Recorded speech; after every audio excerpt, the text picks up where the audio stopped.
اب ہم ذرا آگے چلتے ہیں. اعوذ باللہ من الشیطان الرجیم. بسم اللہ الرحمن الرحیم.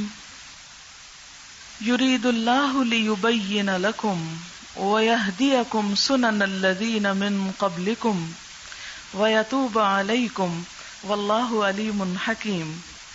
یرید اللہ، اللہ چاہتا ہے، لیبین لکم، کہ بیان کر دے تمہارے لیے، واضح کر دے تمہارے لیے، کھول کے بتا دے تم کو کیا چیز؟ اپنے احکامات. وَيَهْدِيَكُمْ، اور رہنمائی کرے تمہاری، سنن الذین من قبلکم، ان لوگوں کے طریقوں کی جو تم سے پہلے گزرے. کون سے لوگ؟ نیک، صالح، جن کی راہ پر چلنا اللہ کے نزدیک پسندیدہ ہے. من النبیین والصدیقین والشہداء والصالحین وحسن اولئک رفیقا، ان کے راستوں پر چلنا. سنن، سنت کی جمع ہے، راہ، رسم، دستور، طریقہ، طریقہ جاریہ. ویتوب علیکم، اور وہ مہربان ہونا چاہتا ہے تم پر. واللہ علیم حکیم، اور اللہ علم والا ہے، حکمت والا ہے. اس آیت سے مراد کیا ہے؟ اسے کیوں یہاں بیان کیا گیا؟ جیسا کہ آپ دیکھ رہے ہیں کہ سورۃ النساء میں ابتدا ہی سے خواتین کے خصوصاً اور دیگر معاشرے کے عموماً مختلف افراد کے حقوق کی بات کی گئی، اور بہت سے ایسے طریقوں کی اصلاح کی گئی جو انسانوں کے لیے اذیت اور تکلیف کا باعث بنے ہوئے تھے. اور انہی میں سے سب سے آخر میں جس کا ذکر ہوا، غلاموں اور لونڈیوں کے بارے میں جو اصلاحات اسلام نے کی. جیسا کہ آپ جانتے ہیں کہ اللہ تعالیٰ نے انسانوں کی ہدایت کے لیے ہر دور میں انبیاء اور رسول بھیجے، اور پھر کیا ہوا کہ وقت کے گزرنے کے ساتھ ساتھ ان کی تعلیمات میں لوگوں نے اپنی مرضی اور خواہشات کے مطابق تبدیلی کر دی.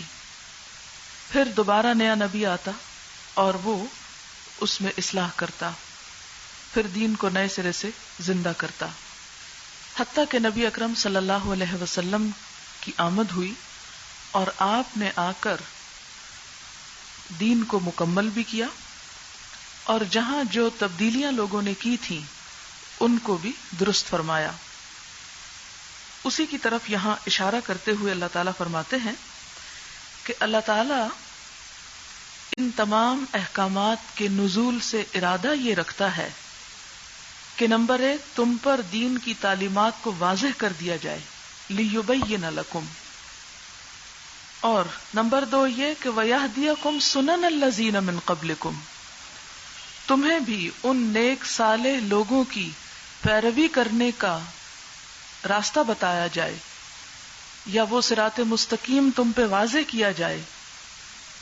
صراط الذین انعمت علیہم کو مزید نمایاں کیا جائے، اور دین میں انسانوں نے اپنی عقل اور خواہشات سے جو تبدیلی کر دی ہے اسے درست کر کے لوگوں کو انسانوں کی جکڑ بندی اور پابندیوں سے نکال کر ان پر مہربانی کی جائے.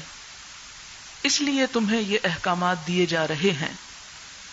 وَيَتُوبَ عَلَيْكُمْ، یعنی ان احکامات کے نازل کرنے کا اصل مقصد کیا ہے؟ تمہاری خیر خواہی، تمہاری بھلائی، تمہارا فائدہ. اور یہ اللہ تعالیٰ ہی کر سکتا ہے، یہ اسی کے بس میں ہے، اسی کے اختیار میں ہے. کیوں؟ اس لیے کہ واللہ علیم، وہ علم والا بھی ہے، حکیم، حکمت والا بھی ہے. اس کا علم بھی کامل اور اس کی حکمت بھی سب سے بالا، اس لیے یہ کام وہی کر سکتا تھا. اب یہ کام کس کے ذریعے کروایا گیا؟ نبی اکرم صلی اللہ علیہ وسلم کے ذریعے سے، کہ لوگوں کو جاہلیت سے نکال کر روشنی کی طرف لایا گیا. لیکن یہ بھی ایک بہت بڑی حقیقت ہے کہ اللہ تعالی کے اس دین کو، جو اصلی دین ہے، پیور، صاف ستھرا، سیدھا سادہ، قابل عمل، جب بھی اس دین کو لوگوں کے سامنے پیش کیا جاتا ہے تو وہ لوگ جو دین کی صرف ظاہری شکل و صورت پر مطمئن ہو چکے ہوتے ہیں، جو دین کو بطور رسم لیتے ہیں یا خواہشات کی تکمیل کا ذریعہ سمجھتے ہیں، وہ سب ایسی کسی بھی اصلاحی تحریک کے مخالف ہو جاتے ہیں، ایسے لوگوں کے دشمن ہو جاتے ہیں جو دین کو اس کی اصل شکل میں پیش کرنا چاہتے ہیں اور بناوٹی دینداری کا لبادہ چاک کر دینا چاہتے ہیں۔ اب اس میں جو لوگ مخالف ہوتے ہیں ان کی نفسیات کیا ہوتی ہے، وہ کیوں مخالفت کرتے ہیں؟ اس لیے کہ وہ اسے اپنی سرداری چھننے کے خوف میں مبتلا ہو جاتے ہیں یا اسے اپنی سرداری چھننے کے مترادف سمجھتے ہیں کہ اگر لوگ ان ساری رسموں کو چھوڑ کر اس طریقے کو اپنا لیں گے تو پھر اس میں ہماری بے عزتی ہے جس پر ہم نے لوگوں کو چلا رکھا ہے، اور پھر کسی بھی شخص کے لیے اس کی سرداری چھننا، اس کی بڑائی چھننا، یہ ناقابل برداشت ہوتا ہے۔ آج کے دور میں بھی آپ دیکھیں کہ جو بھی شخص آ کر لوگوں کو یہ کہتا ہے کہ دین بس وہی ہے جو اللہ کی کتاب میں ہے اور اللہ کے رسول صلی اللہ علیہ وسلم کی سنت کے ذریعے پتہ چلا ہے، تو پھر اس بات کو اگنور کر کے، اس بات کو سنی انسنی کر کے کیا کہا جاتا ہے؟ اچھا تو پھر جس پر ہمارے باپ دادا تھے یا جس پر سارا معاشرہ عمل کر رہا ہے اور جس پر فلاں مولانا اور فلاں حضرت عمل پیرا ہیں، کیا وہ سب غلط ہے؟ وہ سب جھوٹے ہیں؟ وہ سب جہنم میں جائیں گے؟ یعنی وہ اس بات کو نہیں سنتے یا نہیں سننا چاہتے کہ اصل دین کہاں سے ملتا ہے یا دین کا اصل چہرہ کہاں سے نکھرے گا اور اصل کیا ہے۔ وہ وہاں تک نہیں پہنچتے اور اس کی بجائے اعتراضات شروع کر دیتے ہیں کہ جو کچھ ہم کر رہے ہیں اور جو فلاں کر رہا ہے اور جو فلاں کر رہا ہے وہ بھی تو آخر بڑا پڑھا لکھا ہے، بڑا سمجھدار ہے، بڑا متقی اور پرہیزگار ہے، تو وہ سب غلط ہے۔ یہ ایک مغالطہ ہے جو شیطان انسان کے ذہن میں ڈالتا ہے اور یہیں سے انسان کو وہ حق سے پھیر لے جاتا ہے۔ اسی کے بارے میں قرآن کہتا ہے کہ فَأَنَّا يُصْرَفُونَ فَأَنَّا يُؤْفَكُونَ، جب بات ان کی سمجھ میں بھی آ جاتی تو پھر کہاں سے پھیر لیے جاتے ہیں، کہاں سے بہکائے جاتے ہیں؟ کیونکہ انسان کے لیے اصل دین، خالص دین، سیدھا سادہ دین جو قابل عمل ہے، شیطان نہیں چاہتا کہ انسان اسے اختیار کر لے اور بس اس پر جم جائے۔ آپ دیکھیں کہ جتنی بھی بدعات ہیں دین میں، جتنے بھی نئے نئے طریقے ہیں، ان کی اصل مشکل یہ ہے کہ ان سے اصل سنتیں پس پش چلی گئی، جو کرنے کے کام ہیں اور جو ہمارے فرائض ہیں وہ سب نظروں سے اوجھل ہو گئے۔ یہ بالکل ایسے ہے کہ جیسے کسی صاف ستھرے آئینے کے اوپر اگر گرد پڑ جائے تو اس گرد کا نتیجہ کیا ہوگا کہ اس کی جو اصل تصویر اس میں سے نظر آتی ہے، جو چمک ہے، وہ ماند پڑ جاتی ہے، حقیقت نمایاں نہیں رہتی۔ بدعت کی تعریف ہے کہ البدعۃ تمیت السنہ، بدعت سنت کو مارتی ہے، سنت کی موت ہے۔ ظاہر ہے کہ آپ اگر اپنی دولت، وقت، صلاحیت، قوت، ہر چیز کو غلط کاموں کے پیچھے لگا دیں گے یا من گھڑت چیزوں کے پیچھے لگا دیں گے تو پھر اصل کام کے لیے وقت کم بچے گا یا بچے گا ہی نہیں۔ یہ بالکل ایسے ہی جیسے آج آپ کا ٹیسٹ تھا اور کل آپ کو بہت پڑھنا تھا اور پورا سپارہ پڑھنا تھا۔ اب اگر آپ سپارہ پڑھنے کی بجائے کوئی اخبار، رسالہ، ادھر ادھر کے کام کرتے رہتے تو اس کا لازمی نتیجہ کیا تھا کہ اصل ٹیکسٹ پڑھنے کے لیے وقت نہ بچتا، یا آپ بے شک قرآن ہی میں سے کچھ پڑھتے رہتے لیکن وہ نہیں جس کو آپ کو سامنے اس وقت ضرورت تھا پڑھنا، تو اصل کے لیے وقت نہیں بچتا۔ آج آپ دیکھیں کہ ہمارے مرنے کی رسمیں جو ہیں ان میں جو کچھ بھی ہو رہا ہے جس کا کوئی تعلق قرآن سے، سنت سے، نبی صلی اللہ علیہ وسلم کے طریقے سے نہیں ہے، لوگ اس میں اتنے مصروف ہیں، اتنے محو ہیں، اتنا وقت اس میں لگاتے ہیں، اتنی انرجی اور مال اس میں لگا چھوڑتے ہیں کہ جو کرنے کے کام ہیں اس کے لیے مال بچتا ہی نہیں. زکوٰۃ کے لیے پیسے نہیں بچتے کیونکہ آپ نے مرنے والے کے لیے دیگیں پکا پکا کے سب ختم کر دیے. تعلیم کے لیے پیسے نہیں ہیں، لوگوں کی بیماری کے علاج کے لیے آپ کے پاس کوئی چیز نہیں ہے کہ آپ ان کی مدد کریں. کیوں؟ اس لیے کہ آپ نے شادی کے موقع پر فضول رسموں اور خرافات میں اتنا کچھ اسراف کر دیا کہ اصل چیز کے لیے کچھ ہے ہی نہیں اب آپ کے پاس. تو یہ اللہ تعالیٰ کی بہت بڑی مہربانی ہے کہ اس نے ہمارے لیے اس قرآن کو محفوظ کر کے اور اپنے نبی صلی اللہ علیہ وسلم کی سنت کو محفوظ کر کے اصل دین بچا دیا. اب جو بھی شخص چاہے گا اس اصل تک پہنچ جائے، ہر ایک کے لیے دروازہ کھلا ہے، کوئی دیکھے تو صحیح وہاں جا کر. لیکن اگر ہم اس دین پہ راضی ہو گئے جو ہم نے معاشرے کے اندر بس سنی سنائی پر اور رسم و رواج کی شکل میں دیکھا، تو پھر اصلیت سے بہت دور ہو جائیں گے.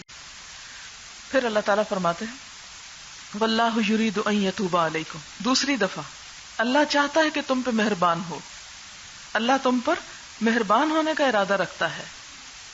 یہ کتنی حیرت کی بات ہے نا کہ ایک ہی بات دو دفعہ، یعنی جب نبی صلی اللہ علیہ وسلم کے ذریعے جو طریقے تمہیں بتائے ہیں وہ دراصل تم پر مہربانی کا سبب ہیں، ذریعہ ہیں، تمہارے فائدے میں ہیں، تمہارے بھلے کے لیے ہیں. تم سے دشمنی نہیں کی گئی کہ وہ تم سے چھڑائے جا رہے ہیں، وہ غلط رسم و رواج جو آپ کے آنے سے پہلے تھے. وَيُرِيدُ الَّذِينَ يَتَّبِعُونَ الشَّهَوَاتِ. اور وہ لوگ جو خواہشات کی پیروی کرتے ہیں، شہوات کی پیروی کرتے ہیں، وہ کیا چاہتے ہیں؟ ان تمیلوا میلا عظیما، کہ تم جھک جاؤ جھکنا بڑا.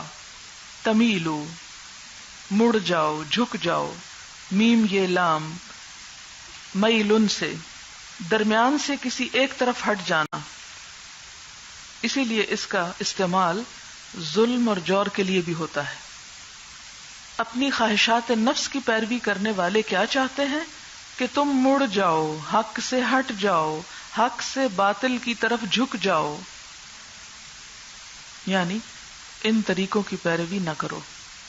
یہ کون لوگ ہیں؟ کن کی طرف اشارہ ہے کہ جو اپنی خواہشات کی پیروی کر رہے تھے؟ یہ اشارہ ہے منافقین کی طرف، قدامت پرست جاہلوں کی طرف، مدینہ کے آس پاس رہنے والے یہودیوں کی طرف. منافقین اور قدامت پرست لوگوں کو وہ ساری اصلاحات بڑی بری لگتی تھیں جس پر وہ صدیوں سے جمے ہوئے تھے. یعنی ان ساری رسموں کو چھوڑنا بڑا مشکل تھا جن رسموں پر ان کے باپ دادا چلے آ رہے تھے. مثلاً میراث میں لڑکیوں کو حصہ دینا، بیوہ عورت کا سسرال کی بندشوں سے رہائی پانا، عدت کے بعد اس کا نکاح کے لیے آزاد ہونا، ستیلی ماں سے نکاح حرام ہونا، دو بہنوں کو ایک ساتھ نکاح میں جمع کرنا، 4 سے زیادہ شادیوں پر پابندی، منہ بولے بیٹے کو وراثت سے محروم کرنا، منہ بولے باپ کی بہو اور مطلقہ کا حلال ہونا، یعنی منہ بولا جو باپ ہے تو اس کے لیے بہو سے نکاح کرنا جائز ہے. یہ ساری رسمیں جب اسلام نے آ کے توڑی تو کیا ہوا؟ یہ منافق جن کے دلوں میں ابھی ایمان اندر نہیں گیا تھا اور یہ قدامت پرست لوگ، ان سب نے ایک شور مچا دیا. انہیں یہ سب کچھ بڑا ناگوار ہوا کہ یہ کیسا دین ہے کہ جس نے ہماری رسمیں ہم سے چھڑوا دی. آج بھی تو ہمارا معاملہ یہی ہے نا. ایک طرف ہم اپنے آپ کو مسلمان کہتے ہیں اور دوسری طرف لا الہ الا اللہ پڑھنے کے باوجود ان احکامات پر عمل نہیں کرنا چاہتے یا ان رسموں کو چھوڑنا نہیں چاہتے جو مطلقاً ہمارے لیے حرام ہے. اس میں میراث کے حصے میں آپ دیکھیں کیا ہو رہا ہے ہمارے معاشرے کے اندر.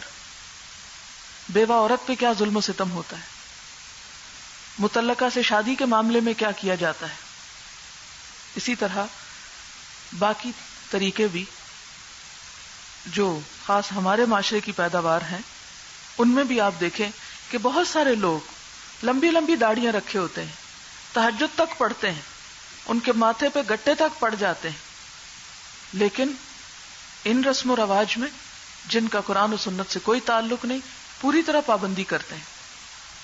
ہمارے ہاں دینداری ایک کھوکھلی، ایک ظاہری اور ایک رسمی دینداری بن کے رہ گئی ہے، جو صرف نماز روزے کی حد تک محدود ہے، اور باقی عام روزمرہ زندگی کے طریقے، یہاں سنن کا لفظ استعمال ہوا ہے، طریقے، رسم و رواج، عام روزمرہ زندگی کے جو رسم و رواج ہیں ان میں کہیں ہم ہندوؤں کے پابند ہیں اور کہیں نصارہ کے پابند ہیں، کہیں مغربی تہذیب میں جکڑے ہوئے ہیں اور کہیں ہندوانہ رسم و رواج کے شکار ہیں، ان کو سینے سے لگائے ہوئے ہیں، ان کو نہیں چھوڑ سکتے۔ اب آپ دیکھیں کہ شادیوں کے موقع پر مہندی کی جو رسم ہے، اسلام سے تو اس کا کوئی تعلق نہیں، اس میں کچھ رسم و رواج تو ہم وہ کرتے ہیں جو ہندو کرتے ہیں، وہ خاص طریقے، یعنی جو انڈین فلموں سے دیکھا بالکل اسی سٹائل پہ ہر چیز تیار کر کے اور اسی انداز میں وہ سارا سین تیار کیا جاتا ہے، اور پھر کچھ وہاں سے اٹھے تو مغربی موسیقی اور ڈانس اور لڑکیوں اور لڑکوں کا اکٹھا ناچنا، گانا، جھومنا، آزادانہ یہ سب کچھ کرنا، یہ ہمارے کلچر کا حصہ بن گیا، اور اس کے ساتھ ہم نماز بھی پڑھ رہے ہیں، روزے بھی رکھ رہے ہیں، عمرے بھی کر رہے ہیں، حج بھی کر رہے ہیں، اور بہت سخی پرہیزگار بھی ہیں۔ یہ کیسی دینداری ہے؟ اور جب کوئی شخص اٹھے ان باتوں کی اصلاح کے لیے تو پھر آپ دیکھیں کہ سب کس طرح ہاتھ دھو کے اس کے پیچھے پڑ جاتے ہیں۔ کوئی شخص یہ بات سننا ہی نہیں چاہتا یا اپنی زندگی سے ان رسموں کو نکالنا ہی نہیں چاہتا۔ ان کو ہم نے فرائض سے بھی زیادہ اہمیت دے رکھی ہے، فرائض سے زیادہ۔ نماز چھوٹتی ہے، چھوٹ جائے، لیکن مہندی پر جوڑے کا رنگ پیلا ہی ہونا چاہیے، چوڑیاں بھی میچنگ ہونی چاہیے، اور باقی بھی سب کچھ۔ تو یہ سب کہاں سے آیا اور اس کی پابندی کس دین سے تعلق رکھتی ہے؟ تو اللہ تعالیٰ فرماتے ہیں، آپ دیکھیں ایسے ایکوریٹ لفظ یوز کیے گئے، وَيُرِيدُ الَّذِينَ يَتَّبِعُونَ الشَّهَوَاتِ، چاہتے ہیں وہ لوگ جو اپنی خواہشات کی پیروی کر رہے ہیں۔ خواہشات کی پیروی، یہ سب کچھ جو ہو رہا ہے اللہ رسول کی پیروی میں ہو رہا ہے یا عقل کی پیروی میں ہو رہا ہے؟ کیونکہ عقل بھی نہیں مانتی اتنا اسراف جو ہم اپنے مال و دولت اور وقت میں کرتے ہیں، عقل کے لحاظ سے بھی نقصان دہ ہے، کیونکہ اس کا حاصل کچھ نہیں، محض ہے تو کیا، یتبعون الشہوات، خواہشات کی پیروی۔ وہ سب کون ہیں؟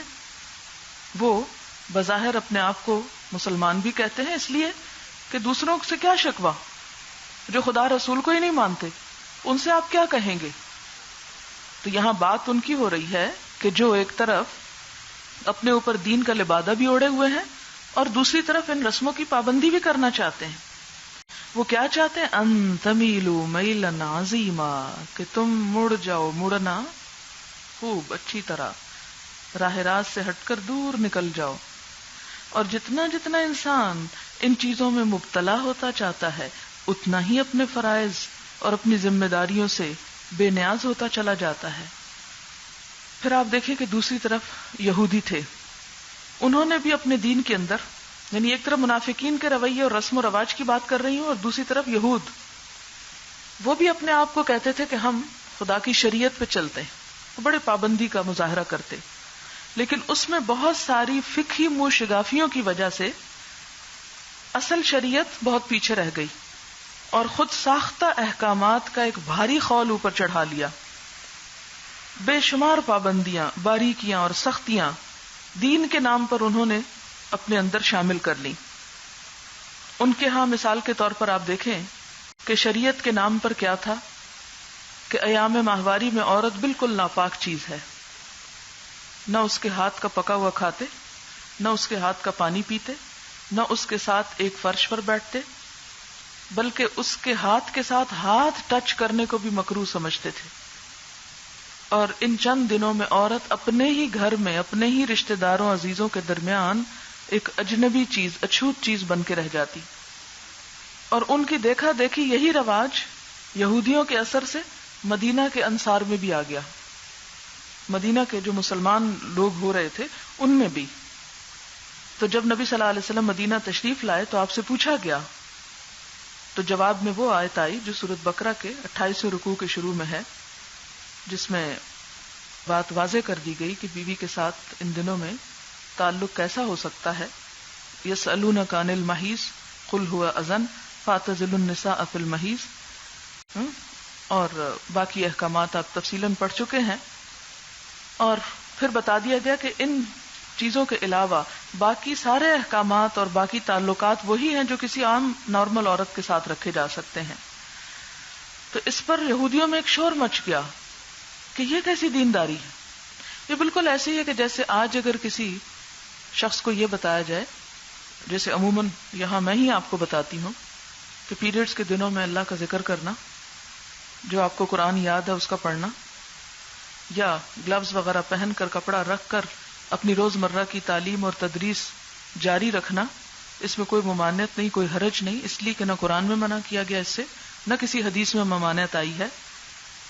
تو آپ دیکھیں گے کہ ان باتوں پر بہت سے لوگ اتنا شدید ری ایکشن کرتے ہیں کہ قرآن پڑھنا یا قرآن کا درس سننے سے بھی بھاگ جاتے ہیں، کہتے نہیں نہیں ایسا دین ہمیں نہیں چاہیے. ان سے کوئی پوچھے کہ کہاں منع کیا گیا ہے، کس جگہ تم پہ پابندی لگائی گئی ہے کہ پیریڈز کی حالت میں قرآن کا سیکھنا اور سکھانا منع ہے یا اللہ کا ذکر منع ہے.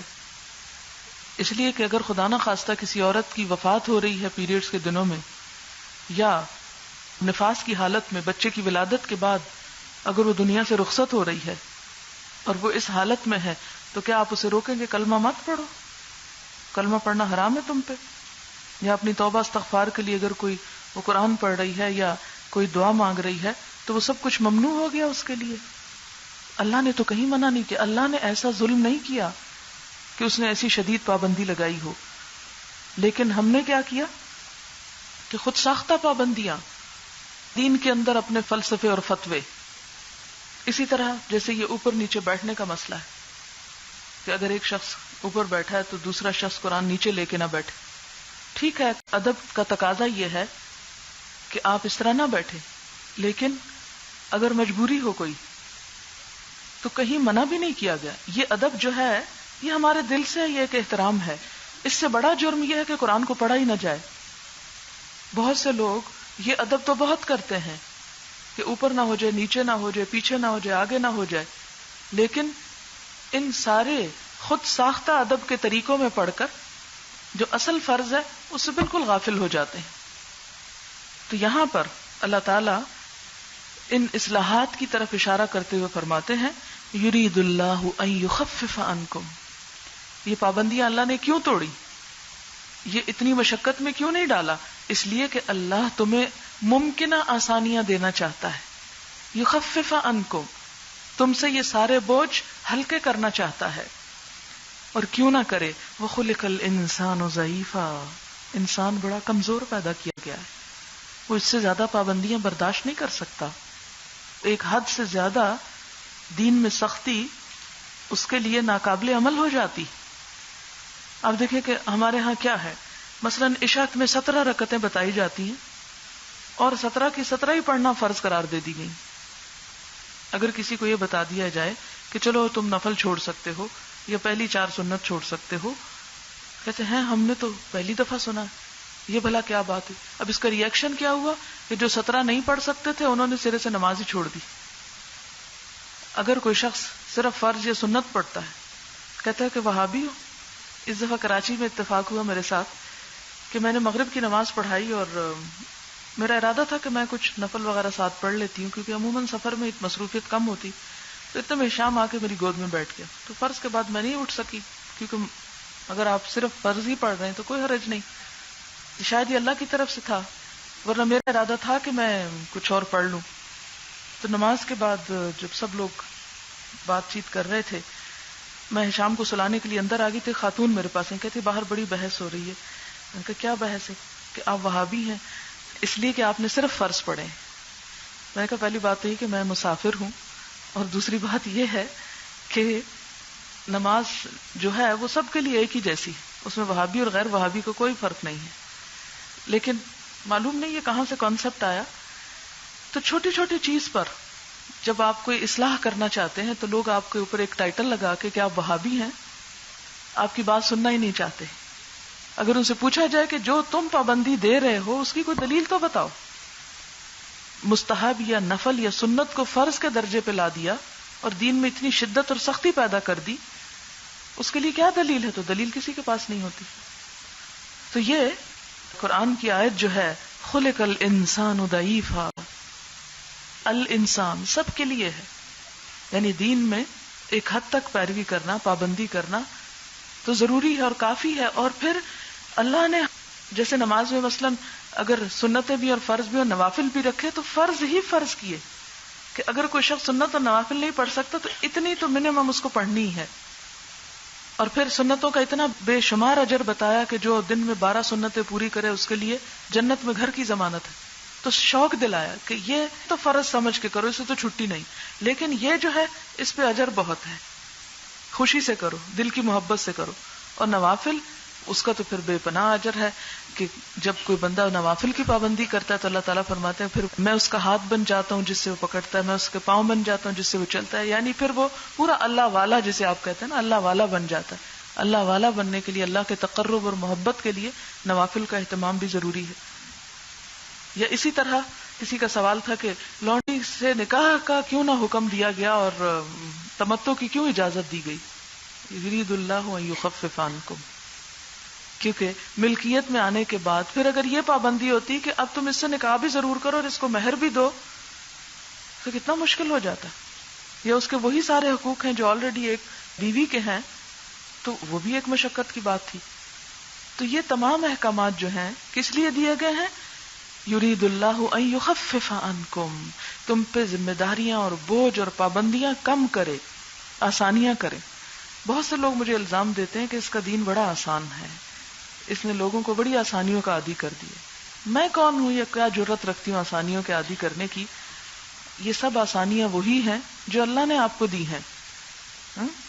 دین جو ہے نبی صلی اللہ علیہ وسلم نے خود فرمایا انما بعثت بالحنیفیۃ السمحۃ السہلۃ، میں اس دین کے ساتھ بھیجا گیا ہوں جو بہت آسان ہے، خوشگوار ہے، سہل ہے، کہ جس پر عمل کرنا مشکل نہیں. ہم نے بہت سی چیزیں اس میں گھڑ کر اسے مشکل بنا لیا. پھر فرمایا یا ایھا الذین آمنوا، اے لوگو جو ایمان لائے ہو، لا تأکلوا اموالکم بینکم بالباطل، اپنے مالوں کو آپس میں باطل طریقے سے نہ کھاؤ. یعنی جس چیز کی پابندی ضروری ہے اور جس چیز کو خیال میں خاطر میں رکھنا چاہیے وہ یہ ہے کہ حرام مال مت کھاؤ. کتنی خوبصورت آیت ہے جو ساتھ ہی آ گئی.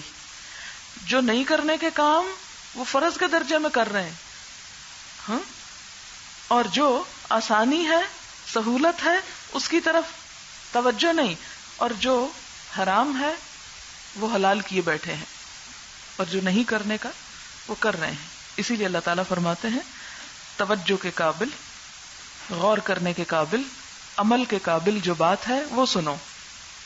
یا ایھا الذین آمنوا، اے لوگو جو ایمان لائے ہو، لا تأکلوا اموالکم، مت کھاؤ اپنے مالوں کو، بینکم آپس میں، بالباطل باطل طریقے سے. باطل جو حق کا اپوزٹ ہے. باطل میں کیا چیز آتی ہے؟ دھوکہ، فریب، جال سازی، ملاوٹ، اس طریقے سے مال حاصل کرنا، یہ سب باطل طریقے ہیں. اسی طرح چوری، ڈاکہ، غصب، خیانت، رشوت، سود، جوا، فحش کی اشاعت سے حاصل کیا ہوا مال، فحش کتابیں، رسالے، ویڈیوز، فلمیں، ان کو بیچنا، یہ سب باطل طریقے ہیں مال کمانے کے. یا ایھا الذین آمنوا لا تأکلوا اموالکم بینکم بالباطل، آپس میں ایک دوسرے کے مال باطل طریقوں سے نہ کھاؤ.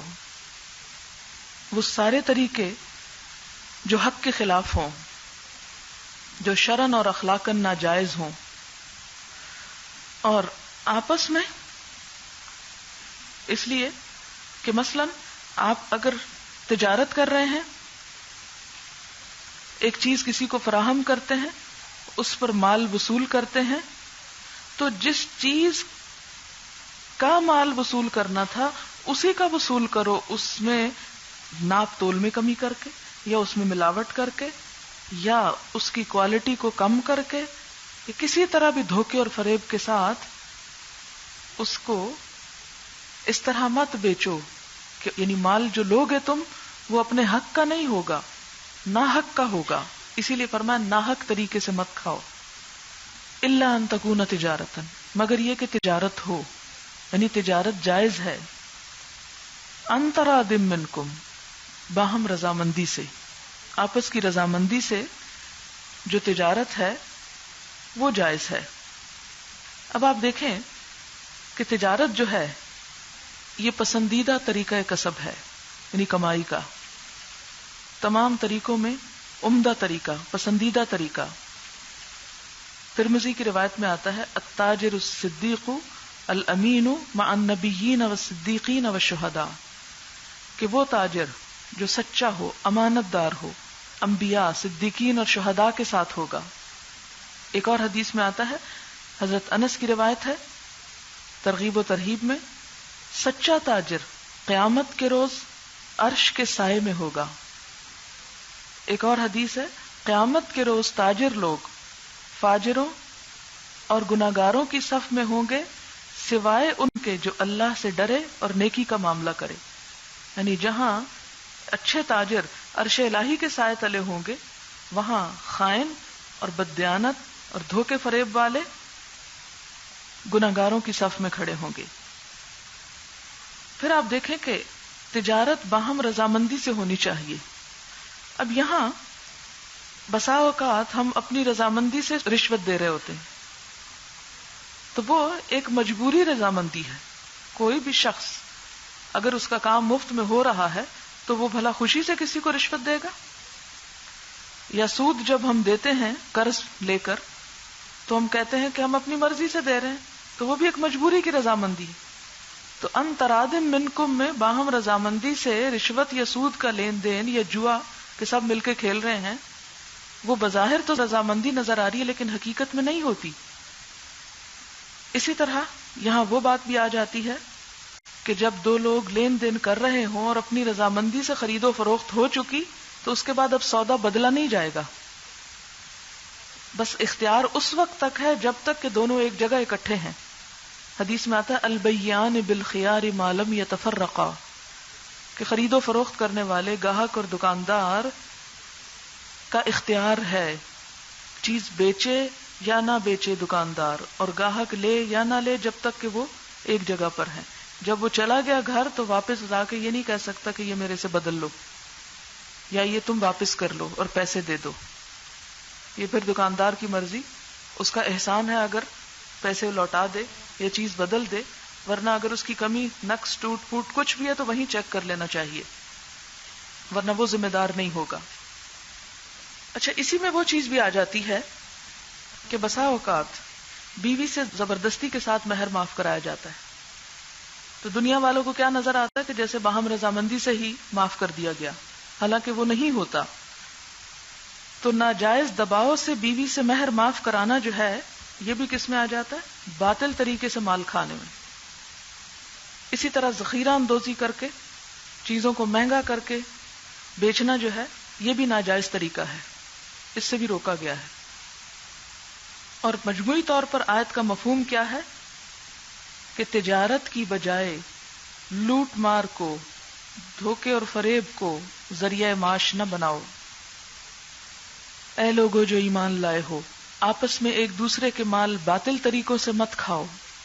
لین دین ہونا چاہیے آپس کی رضامندی سے، باہم اطمینان سے. وَلَا تَقْتُلُوا أَنفُسَكُمْ، اور اپنے آپ کو قتل مت کرو. اب ایک آیت میں ایک طرف تجارت کی بات اور دوسری طرف قتل کی بات. ہاں، جب کسی حقدار کو اس کا حق نہیں ملتا تو نتیجے میں کیا ہوتا ہے؟ بدمزگی پھیلتی ہے، لڑائی جھگڑا اور فساد ہوتا ہے، جو بعض اوقات آخر کار کس پہ جا ٹوٹتا ہے؟ قتل پر. بہت سے قتل کس وجہ سے ہوتے ہیں؟ مال کی وجہ سے. وہ کہتے ہیں نا زر زن زمین. تو زر جو ہے اس میں سب سے پہلی چیز ہے قتل کا سبب. اسی لیے ساتھ ہی فرمایا وَلَا تَقْتُلُوا أَنفُسَكُمْ، اپنے آپ کو مت قتل کرو.